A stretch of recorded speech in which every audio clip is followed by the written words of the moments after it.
Behind the Brand takes an inside look at the people that are making things happen. From up-and-coming entrepreneurs to the big guys, we show you how they go about their business. Meet the innovators with the know-how and vision to succeed. Get behind the brand.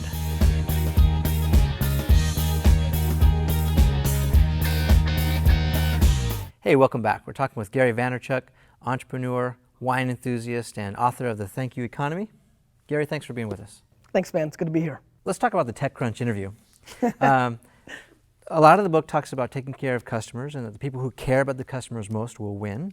And then another part, or a majority of the book, talks, I feel, a lot like it's trying to convince people about the validity of social media and how to use it. You talk a lot about listening. So in the TechCrunch interview, you sort of jabbed a lot of the social media marketers out there, whether they're on the brand side or the consulting side or whatnot. You call them clowns, and you got a lot of flack for that. Yeah. Let's talk about that. I think that I'm very comfortable in talking about what I believe because I have a good track record within myself. I could be wrong. Let me phrase it this way. Please, go ahead. So on the one hand, the book is all about trying to convince the masses to try and adopt social media. That's where it's funny. My DNA is very rah-rah, yeah. So it's gonna come across as convincing. I actually don't give a crap about convincing anybody about anything. Actually, the fewer people that understand how to do this, the better for me, right? Yeah. So I'm just passionate, right? And I'm definitely rah-rah and motivational and let's go get them team, we're gonna beat the crap out of people. You know, I like that. You're competitive. I'm super competitive. Okay. So when I talk, it comes out that way. Ironically, I really don't care. And that may sound crass and not awesome. I just don't, because I know that rah-rah is not enough. I hate theory. I hate rah-rah. I hate ideas. I love execution. Yeah. So maybe And so that's my problem with social media experts and gurus, right?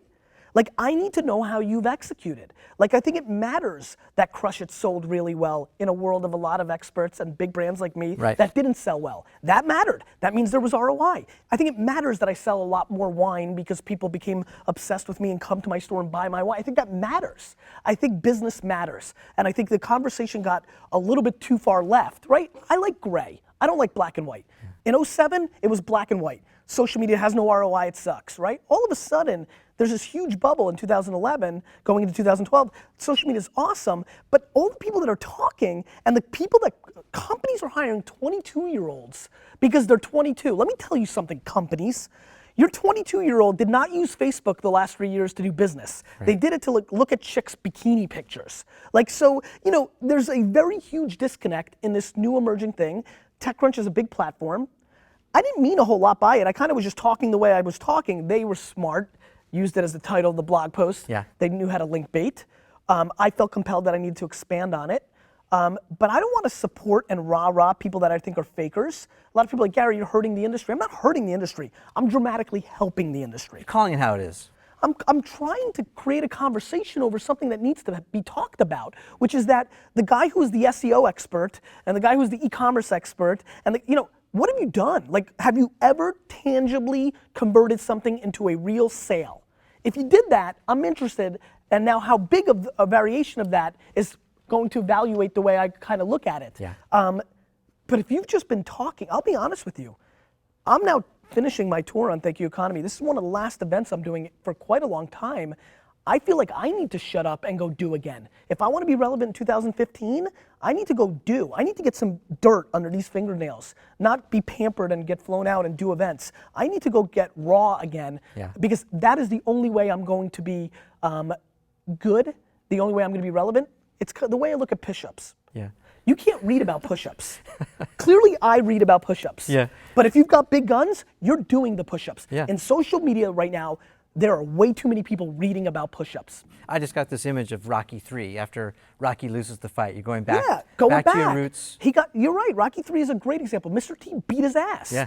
And I feel like there's just a lot of people who are claiming to know what they're talking about, who are regurgitating stuff they've read from other blogs or books. Yeah. And it's one big circle jerk, and that's not a good thing, and that's bad for business. People who run their own business struggle a lot with personal, family stuff and work stuff. How do you balance? One of your positioning statements, the first things I read about you is family first, then da da da da da. How do you do it? I'm so desperate to not be full of shit, right? I don't know if I'm allowed to say that. You'll have to beep it.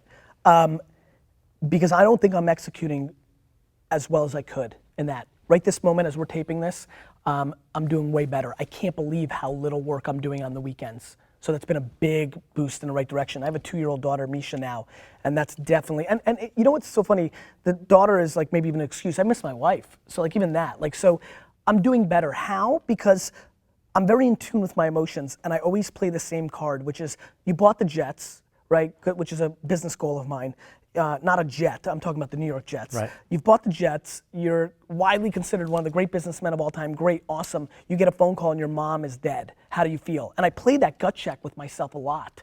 And I'm never happy. I'm not ever happy if I don't even go that extreme. Like if I miss this or this person got hurt, or it's very obvious to me what life's about. I spend an enormous amount of time hanging out with like 80 and 90-year-old people. I'm obsessed with it. I think I'm an old soul.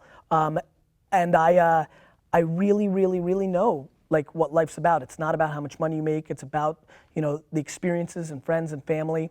I'm not very good at executing my own philosophy right now. I've gotten dramatically better in the last 2 years. I have an amazing partner in crime. Lizzie, my wife, is super independent. You know, it's so funny. I grew up thinking I wanted a girl who was obsessed with me and I was her life. It was shocking to me that what I wanted was the complete opposite. I mean, Lizzie loves me and we're madly in love, but she's an independent girl. She doesn't need me around every minute, and that is huge. Is she involved in your business? No, as a matter of fact, the poor girl, she's so awesome. She wants me to tell her things that I don't want to. It's such an escape for me when I'm home. I don't want to talk about it. I'm so on. There's so many, I mean, you can't even comprehend how many things I'm thinking right now about as we're doing this interview. Like literally 3 to 4 pretty important things. It's, you know, I'm exhausted by doing all that stuff. So when I'm home, I want it to be about like, what did Misha do today? What's going on with the family? Like, I think that's great advice. That's great advice because, you know, I think a lot of small business owners will take the business right home with them. My dad did, and I could see where that wasn't good. Yeah. And not that he talked to my mom about it, and not that he brought it home, he brought the baggage home. Yeah. I'm really good at like checking it at the door at some level. The other thing is I'm obnoxiously positive. So I never tell anybody the problems. I love being the last line of defense. Is she the realist then in your family? I think we both are. Yeah. I think we both are. I think we're very similar, Lizzie and I. You know, it's why I probably love her so much. I love myself so much. You know, we're similar, you know? Let's talk about the CNN interview you had this last week with Piers Morgan. Yep. Interesting in many ways. I like how you're bringing up my lowlights, like the TechCrunch interview, the CNN interview. Well, I watched both of them, and I mean, I have my own opinions about it, but like, are TV people snobs, you think?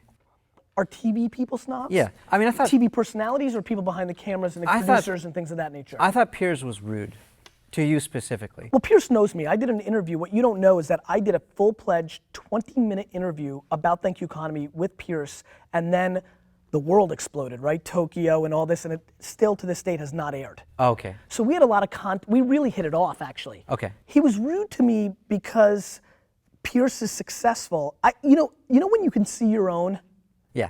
You know, I think Piers, not that he's concerned about me, but I think he sees a little bit, and listen, Piers is widely looked upon as a little pompous too and all this. Yeah. Listen, I knew I had 1 minute. I came with straight thunder in that interview. I'm sitting with the founders of Twitter. He makes the comment that, you know, you're acting like you invented it. Yeah. I don't care who invents it. Who gives a shit who invented baseball? Everybody cares about Babe Ruth. Well, I don't invent things. I just know how to use them better. Right. That's sort of annoying to me. But the other thing that kind of bugged me was that your Twitter buddies didn't come to your rescue and said. I thought they did. I think if you rewatch that, if you look at Biz, when he goes to Biz and says, do you think Gary's right? He kind of said yes. I mean, listen, here's the awesome part. Yeah. I actually don't care who agrees or disagrees with me. I am obsessed with being on the right side of history. I'm obsessed that what we're doing right now, here's what I know. We're doing this interview. My great, great, great, great grandchildren are watching this right now. Hi, Jeremiah. You know, I think that's fascinating. Yeah. I want them to look back at their, you know, great, great, great grandfather and say, he was smart, he was right. Oh, can't believe he said that and it happened 100 years later. Like, I'm obsessed with being on the right side of history, and I just never care about the moment. I care about where things are going. I don't care about right this minute. We were talking before, right, about business. I was like, yeah, it's never now. Tell me about 24 months from now, because if you're right about what's going on in 24 months from now, you have a really good chance of being okay. And I play that game, and so actually, you know what's so awesome? I feel like you're like defending me. You're like, I appreciate the energy. I was not miffed by Pierce. I thought it was fine. I liked it. I thought it was a good zing and a good joke. Yeah. I thought Biz did kind of back me up, and most importantly, look at the first thing I said. I said Martha Stewart made me throw up in the green room. So I wasn't being super polite. I went on national television and told everybody that Martha made me throw up, right? I think most people would be okay with that. Fair, but you know, there's millions of Martha fans, and Martha's been very successful. Yeah. I just have very strong opinions. I'm not scared to back them up. Most of all, I really appreciate the banter and people who disagree with me, especially if they're respectful. Yeah. You know, and I don't mind if they zing and zang, because I zing and zang. What's good for me, goose is good for the gander, right? All right. I'm okay. All right, fair enough. You know? So we looked a little bit forward. We looked to your great-great-grandchildren. Was that right? Looking back a little bit, you know, history tends to repeat itself. Sure. Who are some of the people that you admire? Some of these, and beyond maybe your immediate family, who are some of these entrepreneurs, other people that inspire you? Or is there anyone? I'm not that inspired by anybody I don't know. First of all, history has a good, especially pre all this documentation, history has an interesting way of rewriting itself. Right? I call it the Christopher Columbus rule. I think, you know, you look back at some of the things he did, it could be kind of looked upon differently, right? You know, I'm an immigrant. My parents are so my heroes, right? And I don't agree with 99% of things my dad thinks in business. I really don't. So march to the beat of your own drum, do your own thing, and... But you know, there's a certain vibe that I respect. You know who I respect? Vince McMahon. That's a weird guy to respect. I don't know everything about Vince McMahon. He might do a lot of shady things that would make me embarrassed about saying that. You wrote about him in the book. You know what I like about him, and you know what I like about the notorious B.I.G., Biggie Smalls? I'm obsessed with storytellers. Whether Vince is the guy who does that, or he has some amazing writers from within, I love storytelling. I think the WWF has built $1 billion industry on storytelling. It's men's soap opera. Yeah. I'm impressed by that. I'm impressed by rappers who paint very distinct pictures to me. I don't know why rap has stuck to me more than other songwriters. I like their struggle. I'm demoing, but you know, especially the first generation, you know, that came through, a lot of struggling. I love hip hop artists who sold tapes out of the back of their trunk. That speaks to me. I like raw, I like dirty. I'm always gonna take 50 Cent over a Harvard grad. And so, that's what you're the champion of the little guy. At some level, but I love the big guy too. You know, it's so funny. You know what I'm the champion of? The gray zone. It's not black and white. It's not just Zucks and Gates and all these Jack Welch, and it's not just 50 and Jay-Z and, you know, immigrants that came from nothing. It's all gray, right? I like gray. I hate when people, as a guy who talks in absolutes, it's funny how much I hate them. What mistakes have you made? Most of them. Give me some examples. And, you know, I think everything I'm doing is a mistake. I think becoming a personal brand is a mistake. I'm not scalable. Well, the reason I ask that is because, you know, I think a roadblock for a lot of these entrepreneurs who are trying to do their things, they're afraid to make mistakes. Yeah. They're afraid to fail. Mistakes. I'm obsessed with mistakes. And there's a stigma, right? Especially in corporate America, everyone wants to blame you. Well, that's a different story. I'm not in corporate America, I'm an entrepreneur. VaynerMedia is a mistake. And you want a better answer? I knew it was a mistake before I started it. Why is it a mistake? Because it's not scalable, right? It's client work. It's a step backwards for a progressive entrepreneur. There's a lot of things wrong with it, but I knew why I was doing it. I did not understand corporate America. I could read 1,000,000 books and it would have never done it for me. I needed to go in there and taste it, back to the dirt under my fingernails. And here I am 2 years later, and I have a fairly solid grasp. Do I know everything? Of course not.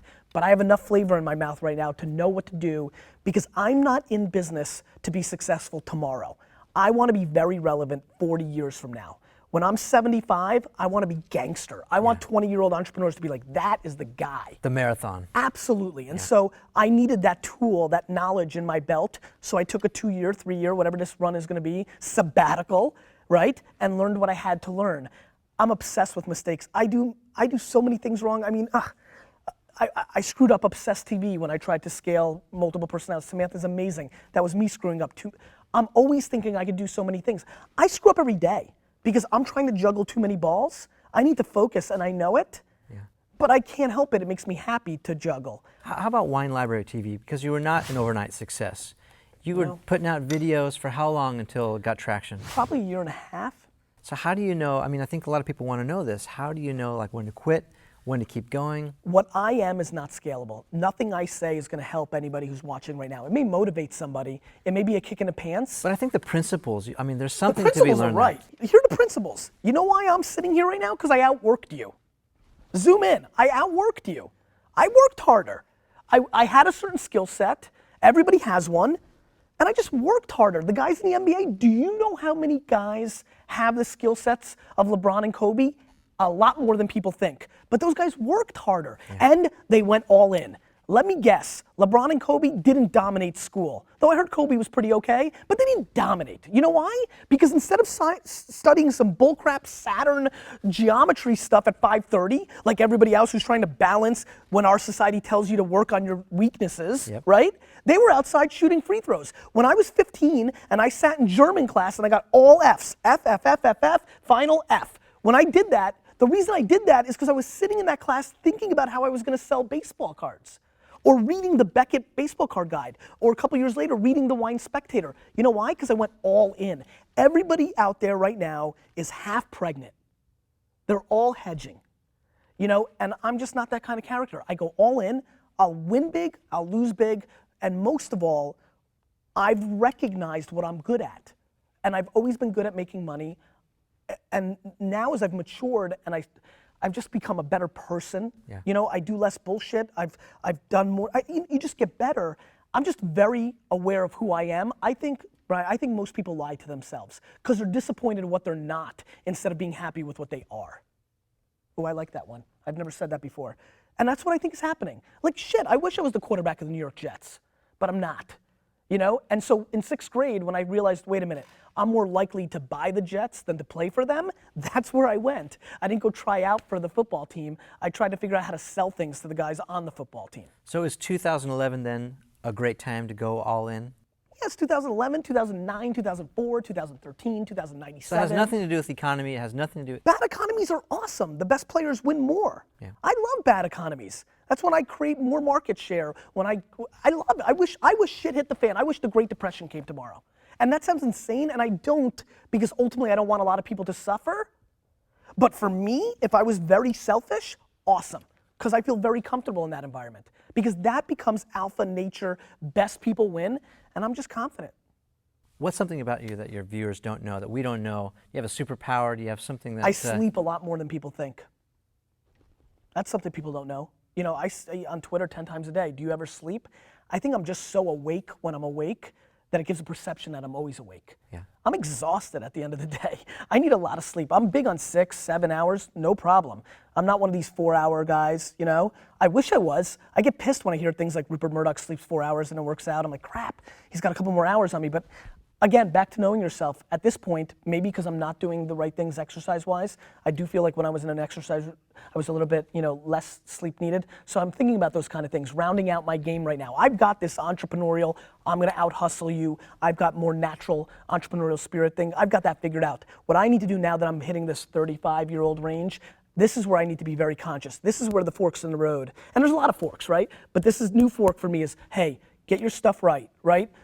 Take a couple more vacations, enjoy life a little bit, start working out, eat better. I need to really start positioning myself for real success because the stuff that I have comes natural to me. I don't need to work on my entrepreneurial skills. I need to work on some of the secondary things around me. I think that's a great message too. You know, you need to be well-rounded or else other stuff starts to suffer, right? No question, Whether including it's relationships health or and family, yeah. absolutely.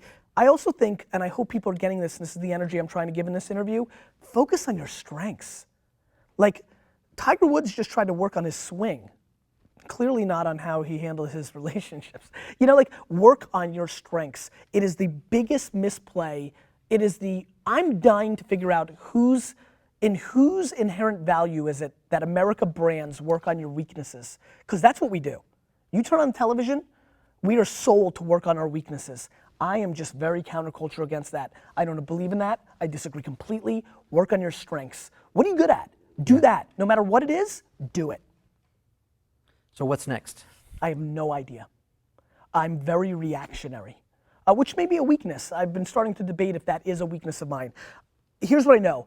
I've spent a good amount of time in the last 5+ years building my brand, creating a network that I can leverage, and that has brought me enormous opportunity. I think there's something to be said for me to go back and operate and focus on one thing. So I will tell you that I would be somewhat disappointed that if in a year from now, I'm not as focused on one thing as I've been in a long time. Because right now, you look, I'm promoting Thank You Economy, right? I've got VaynerMedia. I'm still involved with Wine Library. I've got a new project called Daily Grape, right? I'm in angel investing. I'm doing a lot of things. I'm starting to wonder, all these things I've learned the last 5 years by being entrepreneurially free, what would happen if I went back to really operating, which is something I want to do. I think it separates me, and I want that to continue to separate me. So my energy is, hey, go do one thing really, really well. Keep 5-10% out here to keep yourself sane, but can I go 95% all in on something? Because my gut feeling is, it will be my biggest victory yet. Are you a good boss? I mean, you talk a little bit about the company culture and the way you let people take vacations and whatnot. I think I'm a great boss. I may be a hair too soft. Too soft? Too soft. In what way? I think I put too much on my own shoulders, even though I'm not a micromanager. And so what that means is I always count on myself at some level. And we've hired some really good people at VaynerMedia, and I'm seeing that. I'm like, good people, really, really good people do matter, right? I think that I'm soft. I talk a good game, right? I get here and I get all angry and I'm throwing up gang signs, but I really care about people, so I struggle. I fire fast, but I'll never do the firing, right? And I don't think that's right sometimes. I don't love that about me, but it's the right thing for the business. So do you think, are you going to put someone in your place to do that sort of management stuff? Is And there I do someone that. like that? I do that. Brandon and my team does that at Wine Library. AJ does that at VaynerMedia with Matt and Marcus and other people. I'm great at building out management teams. It's something I'm very good at. Yeah, but it goes back to your strengths. Maybe you feel like you're too soft, so you delegate it to someone Absolutely. else. I just don't like to see somebody's face when you're letting them down, right? I hate that. It's why I'm such a big engager, right? I don't want to let people down. I put a lot on my shoulders, but it's my strength. Your gift is your curse,